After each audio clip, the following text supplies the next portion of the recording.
Palamig ba ang hanap mo para sa mainit na panahon natin ngayon? Ito na ang napakalamig na magic water na papawi sa uhaw mo. At aalamin natin ang sekreto kung bakit naging trending ito. Swak itong inumin at ang nakikitain mo dito. Tara, umpisahan na natin agad.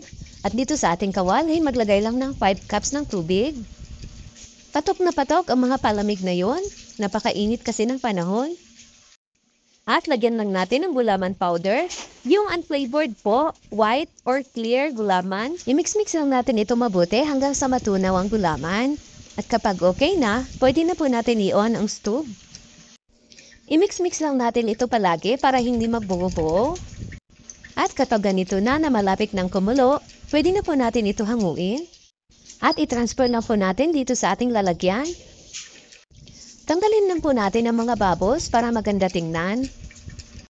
Ayan, at palamigin na muna natin ito para mag-set. At dahil malamig na po ang ating gulaman, pwede na po natin ito i-slice.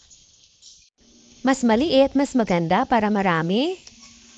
Gumagawa lang ako nito para dito sa bahay. Pero kung pangbenta ang gagawin nyo, pwede nyo gawing 6 cups.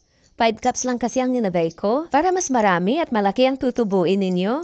At dito sa ating lalagyan, maglagay lang tayo ng 4 cups ng tubig. Kung pangbenta ang gagawin nyo, pwede nyo ilagay sa jar. At sunod natin ilagay ang 3/4 cup ng asukal. Pwede tayo magdagdag or magbawas ng asukal, depende na sa inyong panlasa. I-mix-mix lang natin ito hanggang sa matunaw ang asukal.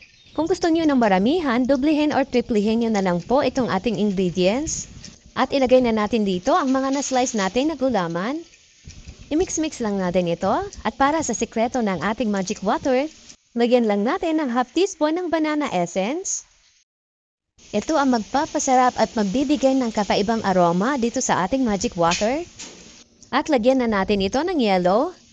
Bagay na bagay talaga ito sa napakainit na panahon natin ngayon.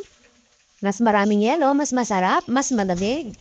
Mabenta ito lalong-lalo na sa mga bata. Maliit ang puhunan, malaki ang kita. Kaya gawa na rin kayo nito, pwede kayong kumita kahit nasa bahay lang.